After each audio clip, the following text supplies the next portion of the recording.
வாழ்க வையகம் வாழ்க வளமுடன். இது ஒரு கொஸ்டின் ஒரு நண்பர் கேட்டிருந்தாங்க. அதாவது ஃபார்மசி கவுன்சில் ரெஜிஸ்ட்ரேஷன், அடுத்து எம்ஃபார்ம் என்ட்ரன்ஸ் எக்ஸாமினேஷன் பற்றி அதை பற்றின விளக்கம் பார்க்கலாம். We got our B Pharm provisional certificate 2 days before. During registration, I got my appointment date for go to Chennai on September 22nd. Before that, I will receive my register certificate. Registration certificate. Is there any possible for TNM form entrance examination? When we expect the month of entrance examination approximately? Please ரிப்ளைன்னு சொல்லி கேட்டிருக்காங்க. நமக்கு exam date தெரியாது. Suppose நீங்கள் எதிர்பார்த்த டேட்டுக்கு முன்னாடி ஒருவேளை எக்ஸாமினேஷன் வந்ததுனால் நீங்கள் அந்த டைமில் நம்மளுடைய தமிழ்நாடு ஃபார்மசி கவுன்சிலில் ஒரு ரெக்வெஸ்ட் பண்ணிவிட்டு சீக்கிரமாக உங்களுக்கு ரெஜிஸ்ட்ரேஷன் சர்டிஃபிகேட் கிடைக்கிற மாதிரி நீங்கள் வந்து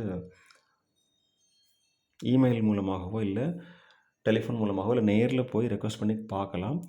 அதில் வந்து உங்களுக்கு ரெஜிஸ்ட்ரேஷன் சர்டிஃபிகேட் சீக்கிரமாக கிடைக்கக்கூடிய பட்சத்தில் நீங்கள் என்ட்ரன்ஸ் எக்ஸாமினேஷன் அப்ளை பண்ணிக்கலாம்.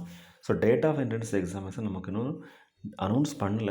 ஸோ நமக்கு இந்த செப்டம்பர் மந்தில் இருக்கிறதுக்கு வாய்ப்புகள் இருக்கிறது. லாஸ்ட் இயர் நடந்த எக்ஸாம் அந்த டேட் படி பார்க்கும்போது செப்டம்பர் ஆர் அக்டோபரில் நடக்கிறதுக்கு வாய்ப்புகள் இருக்கிறது. All the very best for all success. வாழ்க வையகம் வாழ்க வளமுடன். நன்றி.